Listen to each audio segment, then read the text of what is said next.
Hey there and welcome back to Don't Open That Door. Come along with our triumvirate of terror as we descend into darkness, hurtle into horror, and plunge into peril. If you've ever been given the bird box, you're in the right place. I'm Justin, and I think blindfolds are cool every now and again. I'm Nico, and Aw. I'm Dan, a.k.a. Hey You. So, as a quick note before we get too deep into it, the plot in this movie is told by jumping between two timelines, basically. 5 years ago, and then the present day. So, to kind of make it easier to understand, we're just going to go ahead and tell this one in a linear manner. So, linear nature of time. So, we open with Mallory, a pregnant woman who is visiting the doctor with her sister. Now, the pair sees on the news that there is some mysterious spread of like mass suicides across kind of like Russia, Europe, Asia, that kind of scenario. But it's not in the States though, so I guess they're kind of chill for right now. Well, that changes super quick because as soon as Mallory is done at the doctor, the city around her erupts into chaos. People begin to see something.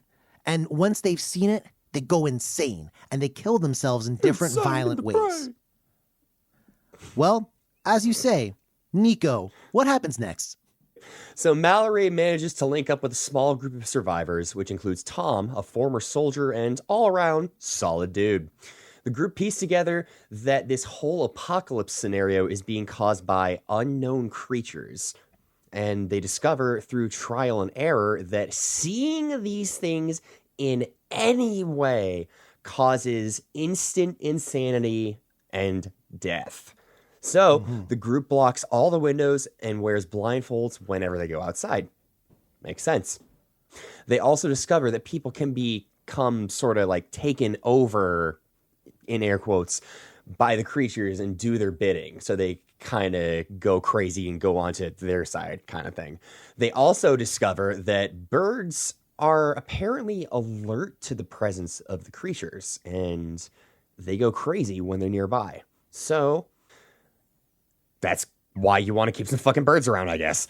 And then another pregnant woman also links up with them. All right, well, Dan, another pregnant woman links up with them, and I feel like now's an opportune moment for you to slide in here. What happens next? Well, after another pregnant woman links up with them, a bit of time passes, and a couple members of Mallory's group steal some supplies and car, and they leave. On top of this, a man named Gary shows up with a very disturbing story. He says that there are some people, he specifically refers to individuals previously housed at a mental institute, that are not affected by the creatures like normal people are. Instead, they go around trying to get people to take off their blindfolds and look at the creatures. No bueno. Mallory and the other pregnant woman go into labor at the same time, coincidentally, and have their kids, a boy and a girl. That would be nice, but, well, Gary isn't so nice. Because it turns out Gary is actually part of the group of aforementioned psychos/cultists. He tries to get everyone in the house to see the creatures, and most people die or kill themselves, with the exception of Tom, Mallory, and the two newborn children. Got you. Well, Nico, what do Tom and Mallory do? We skip 5 years forward, and Tom and Mallory are raising the boy and girl named Boy and Girl, but the creatures and psychocultists are still on the prowl. Tom gets on the radio with a man named Rick, who tells him that there is a safe place for him and Mallory down the river. The journey's going to be dangerous, though, but Rick offers them sanctuary. Naturally, given all that she's been through, Mallory is doubtful and thinks it's a trap. But Tom says they need to keep hope in their hearts. Soon after, the psychocultists attack Mallory and her family, with Tom dying to save Mallory and the two children. Well, Tom was definitely, he's a solid dude. But Dan, how's this movie end up? And now Tom's a dead dude. The movie ends with Mallory successfully taking the children, as well as their birds, in a bird box. On a harrowing journey down the river, arriving at Rick's sanctuary, which turns out to be a school for the blind, because, blind people can't see, so I guess they're safe. Rick also has an aviary, so Mallory lets her birds go. Those birds were very fucking reliable the whole time and somehow did not get smashed in their box or drowned or anything. Or lost. At which point, she tells Boy and Girl their real names are actually Tom and Olympia, respectively. And I was kind of surprised that they were just like, no, my name's Boy and Girl. Like, you've been calling me Boy for 5 fucking years of my life. Anyways. That would be so fucking out of pocket. Can you imagine? Just complete tone shift. Excuse me. I take pride in being called Boy. How would you feel? Your name, your whole life up to this point is Boy. No, you got me there. Like, and now all of a sudden some random ass lady comes in. You're like, wait, now my name's Tom. What? I'd just be like, they'd be like, that's my government name. You call me Boy. I mean, what else would you say? Like, anyhow. I mean, I would hope thanks, because that kind of sucks as a name. Do you even know? Like, I mean, yeah, because you grow up in the language that you're hearing it in, so you know that Boy. But there's no other children. You've never met any other children before. Oh, fuck, you're right. So you don't really know that Boy and Girl isn't like damn. Actual name. We ain't even started talking about the fucking movie for real yet. Damn. And that's why I'm saying, if they were just like, oh, yeah, your name is Tom, I'd be like, what? It's a solid fucking point. Well, that's definitely ripe for debate, and we shall. But first, I want to ask, how does this movie sound? Dan, how's it sound? I think it sounds kind of cool. I like some of the music, the tension that it builds. Sometimes there's some cool, like, glitchy, computery kind of sounds in the music, which I thought was very Trent Reznor, and I love it. And you know why? Why? Yeah, because Trent Reznor was involved in the soundtrack. Are you fucking with me? Oh, nope. I thought you knew that, Nico. I thought you were trying to steal my shine. No, I was legit, wow. Yes. I was about to say that. I was about to be like, yeah, that's why. I just want to take a second and say I'm fucking proud. I got that in one. Yep. But I'm kind of disappointed that there was one notable person left out of the soundtrack. Who's that? Our boy MGK over here. I know. He's in the movie. He's an actor in the movie. Put him on a soundtrack. Come on. This would be such a complete disaster tonally if we had all of this. Like, as she's running down the street after her sister dies, you hear like mediocre this pop melody kick in. I'm running for all my life. You know my ex. That makes. No, although I got British there, but whatever. We're moving on. So we're moving on, but we're moving on to you, Nico. How do you think it sounds aside from Trent Reznor? Honestly, that was kind of my thing that I focused on the most. This is the second time that I was watching it, the second time that I've seen the movie, and that was kind of just what I ended up focusing on. You know how you watch when you see things before, you kind of like focus on different things the second time through and stuff. And really, that was what drew me into it. But I liked the dialogue. The script was really clean, and everything that was sort of going on with the production of the impacts that the creatures were having in the environment around them were satisfying enough. So I think it sounded good. All right. And I pretty much don't have anything to say aside from what you guys said about the sound, but I will talk about the looks. So one thing that we don't see is the monsters. Aside from one little detail, and we'll talk about that a little down the line here. So I can't really speak on, creatures, but in terms of how the world looks, I think they got the look down pretty well. In particular, the cinematography, I appreciated it. They actually took a couple shots to show you what it's like looking from behind a blindfold, because you're going to get those 3 haters in the audience that are going to be like, well, if I was wearing a blindfold, I'd be able to do this, this, and this. Well, okay, so they show you what it's like looking from behind the blindfold, so you get an idea of how tough it is. I liked generally how a lot of the special effects were, particular like when you see the creatures or you see the thing, like your eye gets like a special eye effect, like you're about to do the Sharingan, but instead it's like evil. So that was kind of cool. So in terms of looks, I liked it. What's your look on it? In as far as this is a movie about scary things that we just can't see, like it is a movie that looks good. It has very good production value. Everything is very neat and tidy. It is not something that I think you're going to watch and be immediately aware of if there are any necessarily visual flaws. And that's kind of all I can really think to say about it. You already talked about the eye thing, but like we literally don't see the creatures. I see. Or no, I don't. Oh, But Dan, I want to ask you now, does this live up to, because this was a Netflix joint, does this live up to the production value and general cinematography, which you've come to expect from Netflix? I think so, yeah. I feel like it wasn't quite as bright as some movies that I've come to see, but that's from them, but that's good in this case because that would be out of place. Mm-hmm. So I think it matched. And one interesting thing that I read, apparently the movie included footage from a real-life Canadian disaster scene. On June 6, 2013, a freight train carrying crude oil derailed and exploded in Quebec, killing 47 people. Fuck. And they used footage from that. In January 2019, Netflix apologized for including the footage but refused to remove it. And then a couple months later in March, they announced that they will remove it. So I assume that the version that we saw Didn't have it? did not have that. Huh. Yeah, I was going to say, I feel like that's kind of disrespect Yeah, I agree. Super disrespectful, yeah. to do that. I feel like that'd be mad disrespect. So I wouldn't necessarily. The production leads just like, man, we really need to, hire more designers and artists. Oh, boss, look, a convenient, terrible thing that just happened. Let's go be scummy. Yeah, I don't know about all that. So what I want to talk about now, though, is let's focus in more on the creatures. So first off, first and foremost, we know that they seemingly at least first appear in, they make a big deal about Russia, but they also say it's in Europe and Asia as well. So what do you think of the creatures based off what we see or don't see? We never physically see the creatures. We do see drawings that one of the cultists, he kind of has drawings of something that he sees.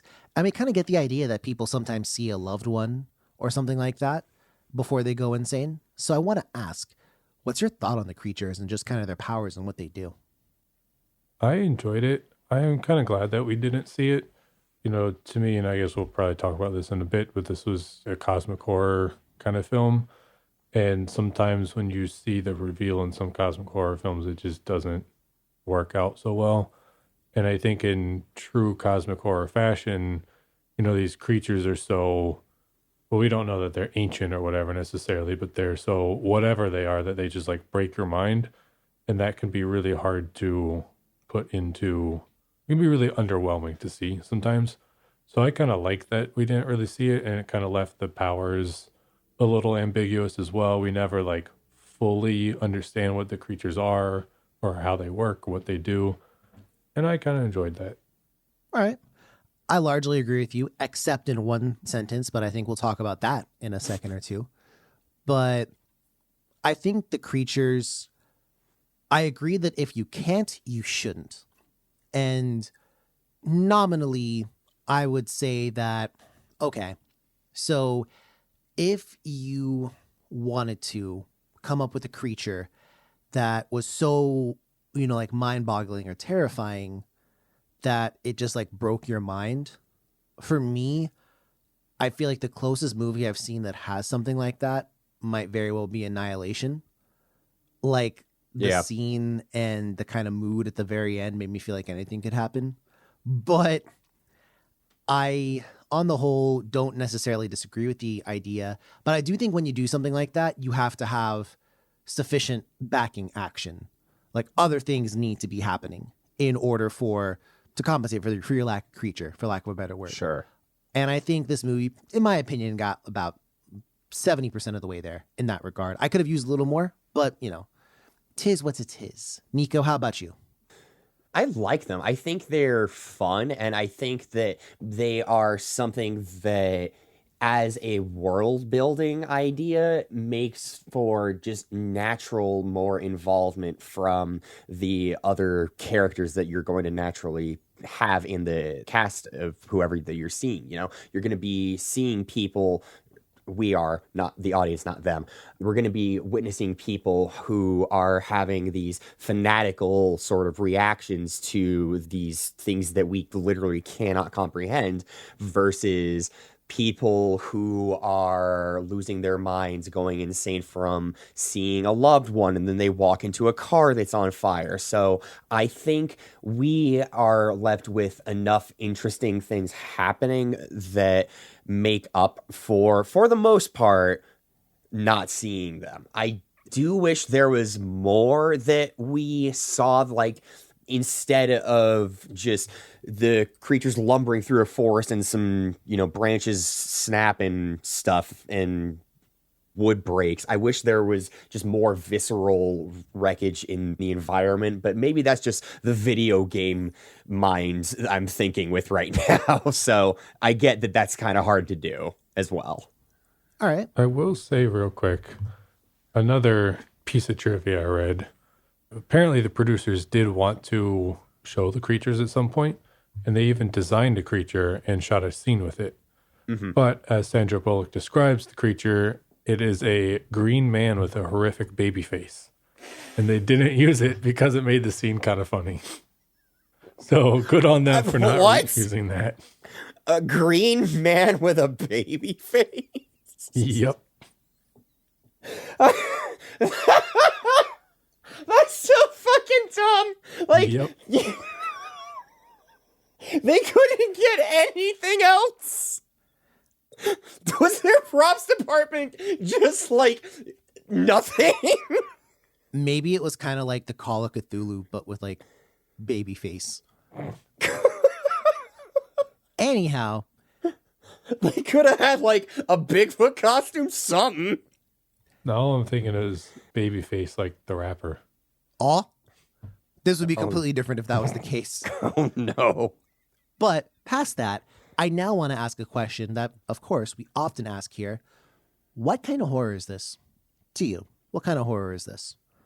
So I'm going to parrot what Dan said earlier. I think this is cosmic horror, and I think it's subtle cosmic horror. It's not something that is like full on nuts to butts insane like Color Out of Space or something. I've never heard it said that way before. I'm going to start saying that. And you had never seen a movie like that either. I'm going to use it. You can never come after me again for saying yoke your scrote, bro. Like, you can't say no, that ever can again. Still yeah. Yeah, that one's Dan thought about what still. he was saying for a second. I did, yep. I had to rephrase that real quick. Just, the audience will know the running trilogy of movies we have here about that. But nevertheless, Nico, please continue on with your point, good sir. I'm gonna be real, that completely, I derailed myself. I know not from where I have come. That's fair. Well, you think it's light cosmic horror or subtle cosmic horror.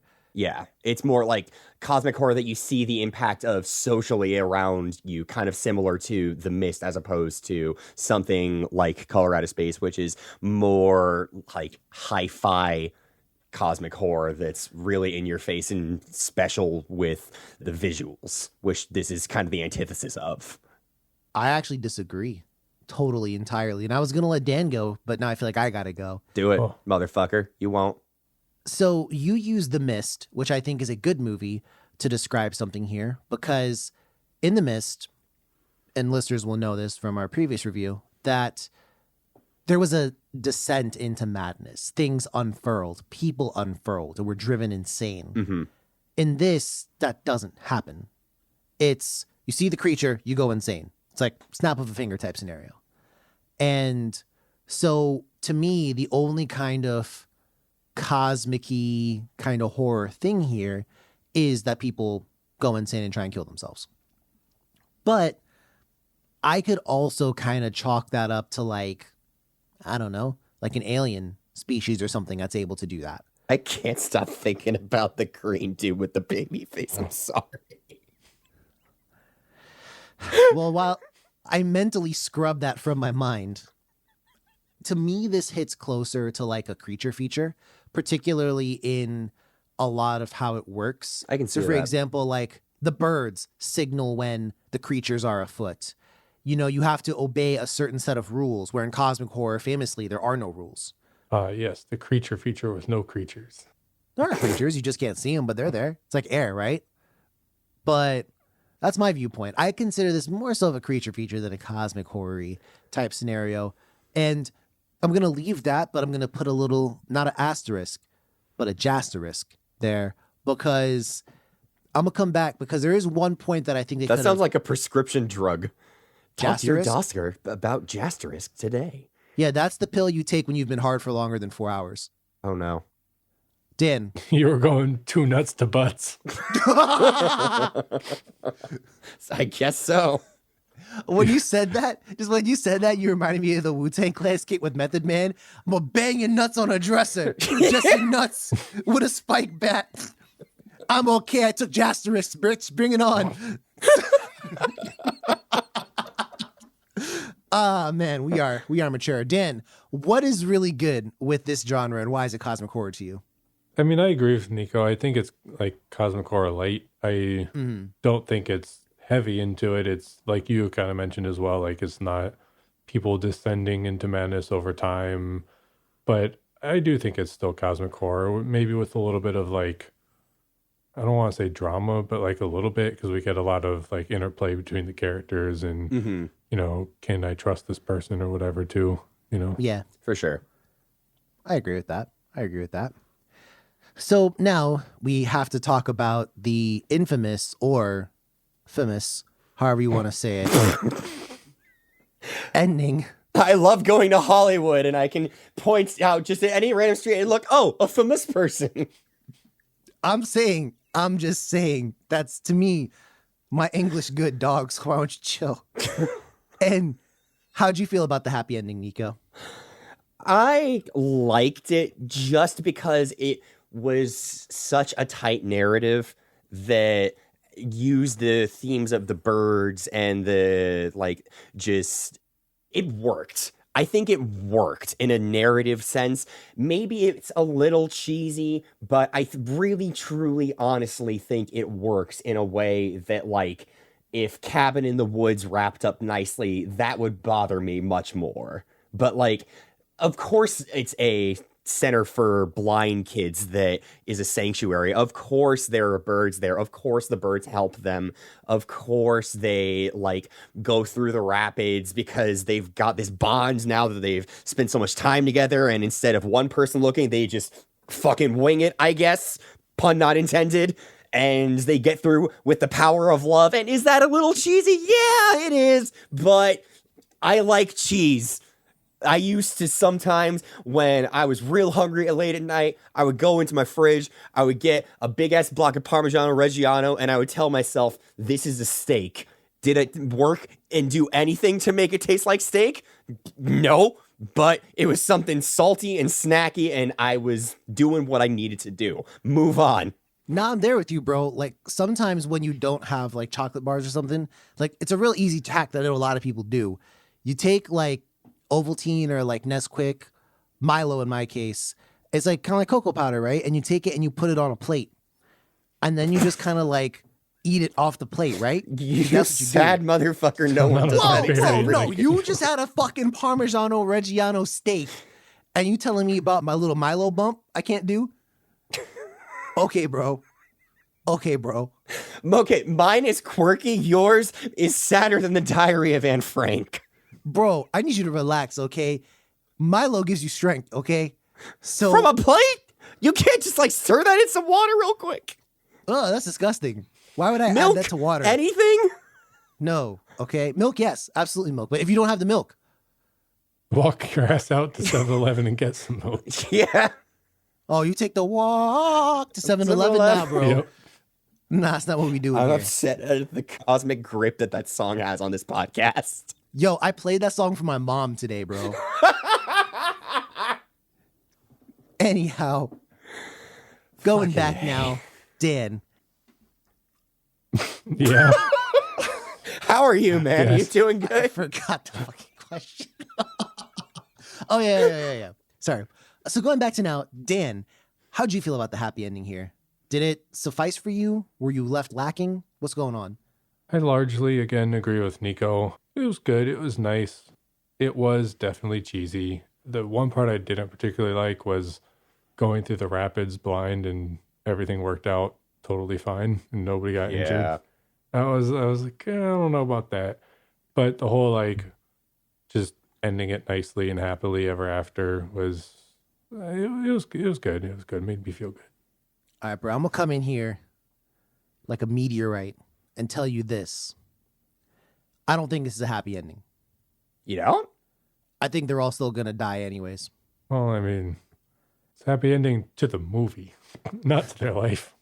Well, maybe, but keep in mind, the psycho cultists are still on the loose, and the creatures are now 100% aware of where the little sanctuary thing is. If they weren't already, now they definitely are. And the psychos are going to show up.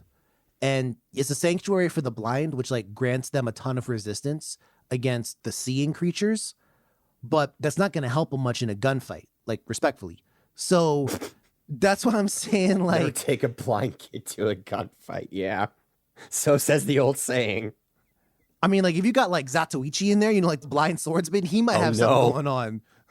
But like, but how many psycho cultists are left? I feel like there's a bunch of them, bro. And how many of them necessarily know about the fucking shelter? Well, the creatures will tell them. Do we necessarily know that? Oh. Yeah, all we know is that the psycho cultists just listen to that one soca song all day. Oh my fucking God. They might not be able to hear the creatures. I'm going to talk more on that song at the end. Whoever edits this, you need to put that in. I will talk to Skinny Fabulous and ask him if we can use the song. No, so also, as we're on the topic here, how do you feel about there just being people who just like off the cuff weren't affected?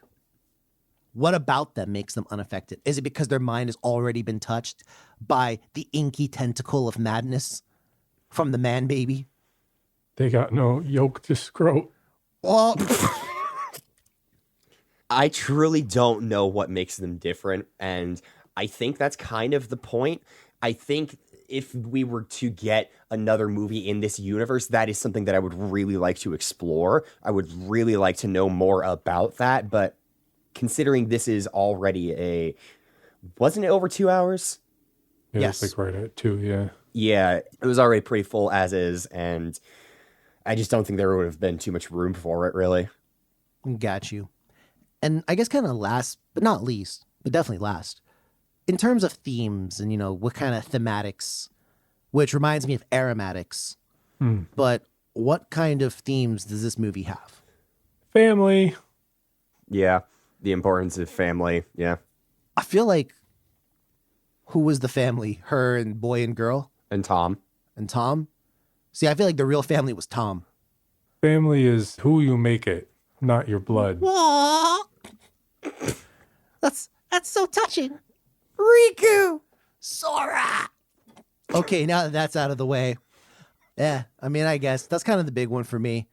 That and maybe, like, look before you leap. Because, you know, you gotta, like, use your eyes to see. Real eyes, real eyes, real Don't eyes. look before you leap, Maybe. because you can't use your eyes. I call bullshit on that entire fucking scene where they navigated to the grocery store using the fucking Oh, hell onboard yeah. GPS. Yeah, fuck that. I call like 10 trillion bullshits on that. The fact that you could use the proximity sensor to know how to like drive around something, like your happy ass wouldn't drive directly off the road after the first like 2 seconds. Yeah. That's a goddamn lie. You know about the Bird Box Challenge, right? Yeah. After this movie came out, there were a bunch of people blindfolding themselves and trying to navigate cars. People literally tried to do that, yeah. I think like some like 17-year-old girl died or something like that. Yeah. And fucking stupid ass people. I always feel really bad when that type of shit happens. Like I feel really bad for the people involved. And Dan sure doesn't. But that's a real fucking Yep. stupid thing to do. No, I'm saying like, why would you fucking do that? That would make no Yeah, sense, bro. no, Like that's a movie. yeah. I don't watch Superman and then jump out my window. So in any case, I want to get to the what would you do? And now don't look at me like that. I never jumped out my window in America. So what would you do? 3 words. Definitely Sandra Bullock. Yo, okay, real talk. Did her hair look fake? That was a wig, right?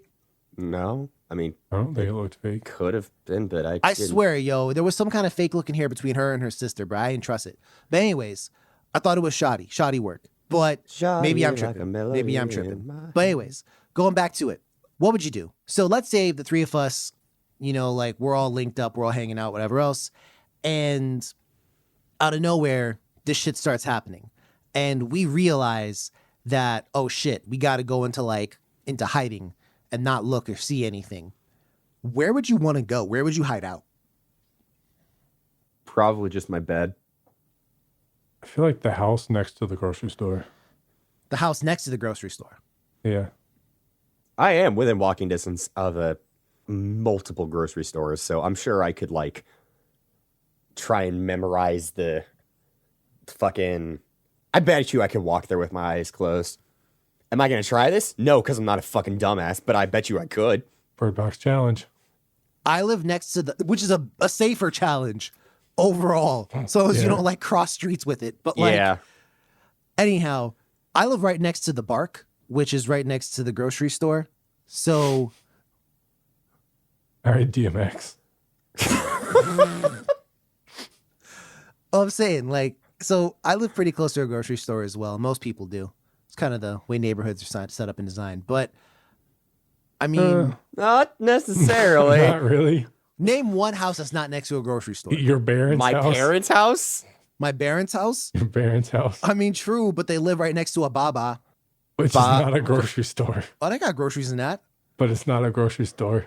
It's a convenience store. Convini? None for Okay. me, thanks. I'm good. So, okay, so that's where you would go, Dan. I would say I might have to post up at like a place that could be defended but also expanded if necessary. So like a house. Or most buildings. Right, exactly right. You gonna Fortnite this shit, bro? Hey, listen, don't doubt me. Now, question here. Let's say, again, the 3 of us are kind of in a unit. What do you think, again, you would assign people to do? And what's your long-term plan for survival? How are we going to make it through this? We're not. If we're in a unit, Justin, you're the rapper, Nico's the singer, and I'm the producer. Nico, perhaps you'll have a real answer to the I question. have no fucking idea how to answer this question. There is no scenario in which we are not all just incredibly fucked. Like, I'm sorry. I think we could get through it. Yeah. I don't know. Now, a question that they Yeah. didn't really bring up. How well do you have to see these creatures? I was about to say, I'm blind as 'Cause shit all without 3 my of us wear glasses. glasses. So, Yeah. and I can't see like you, Justin. I can't see shit without them. Yeah, So- like my vision cuts out like pretty quick. It's just a blur to me. So maybe like, is that the creature? I can't tell. Is that Heihachi from Tekken upon that mountain? No. That's when you know for real. Yo, if Heihachi from Tekken was in this movie though, Would have been a 10 out of 10. if he did like the little spin punch. Yeah. Nah, have you seen the picture of Heihachi in just like a straight up like thong? Like he fights in the thong? Yes, I have, unfortunately. All right, I'm gonna post a picture of that in the actual podcast. Heihachi chat. is pretty Heihachi, if I remember correctly. Right. So in any case though, I gotta know.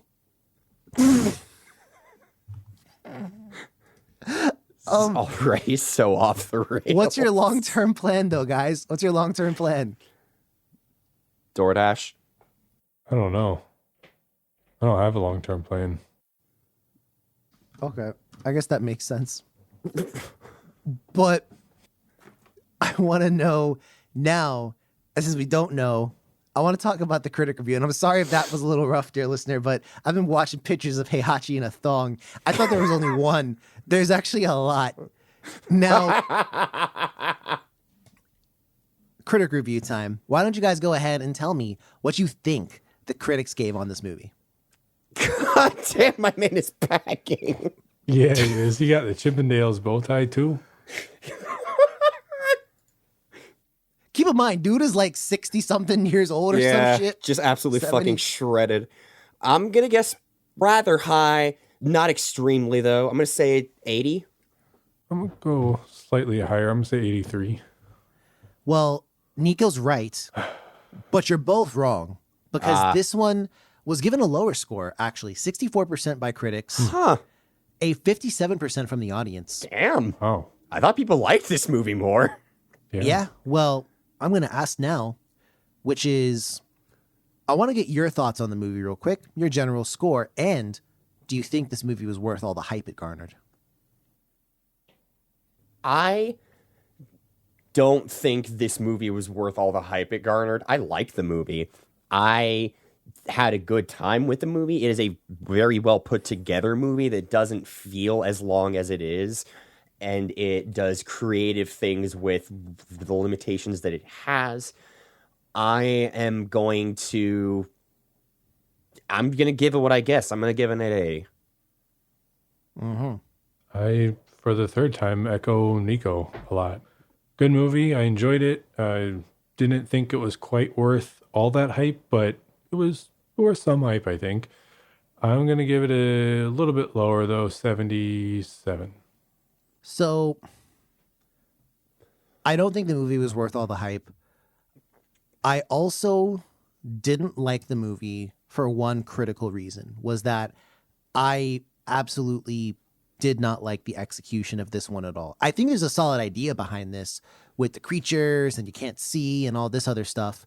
But I feel like, first off, the time jumping for me, I think it was to the detriment of the movie, in my opinion, because like they're on this really tense journey going down the river, but like that's put on pause to see all this other stuff to then go back to the journey down the river. And I was like, I don't necessarily like that. Also, again, just me as a person, I feel like this movie tried to, I think it spread its wings too far, if you excuse the pun, because I think that there's like several different movies in this that could have been. Like the story of the survivors just generally surviving the apocalypse, you know, the survivors from the beginning, that could have been a movie in and of itself. The story of her and Tom and the two children, that could have been a movie in and of itself. Yeah. That flashback to 5 years previous could have been shortened super quick. Like there were a couple necessary things, and of course they did storytelling things too, but I'm saying like, I think there could have been a more concise story told if there was more focus on the direction of which way they wanted to go. And also, as a general note, I did not like the fact that Tom had to die for these fucking fools. Yeah. Because Tom was always saving Mallory. And as a note, I fucking hate Mallory as a character. She was just, I don't understand her at all. I just don't. Like, she's not even traumatized because she was kind of a dick from even before the apocalypse. So there's nothing I can really say about that. But I don't know. I give the movie personally, I actually agree with the critics. I rated the 63 for me. So that being said, it's now time to speak up. Would you recommend this movie? I think I would. I would recommend it. This is the lowest movie score that I would recommend. Asterisk. Which is, I think that because I'm very much into this type of movie, I feel like I am more critical of the movie because I'm so very into this specific kind of subgenre. Sure. So I think, you know, for someone who just wants like a generic kind of spooky joint, I think, yeah, sure. I recommend it. But this is like the weakest recommend I think I've ever given. So, Golden Seal though, or Farf? Nah. No, definitely not. Fair enough, definitely not. Well, if you agree, disagree, feel ambivalent, put on a blindfold and find us online. We're on Twitter and Somehow. Instagram. Good luck. At DOTD Horror. We're also on Facebook. That's, of course, Don't Open That Door. Plus, you can check out everything we've done on our website, which is dotdhorror.com. But till then, keep yourself safe. Keep your blindfolds tight. And as always, dear listener, don't open that door. Bye. What if in the sequel to Bird Box, everyone just like starts bickering within the blind community, and the way they establish dominance is through rap battles? What if? That'd be dope.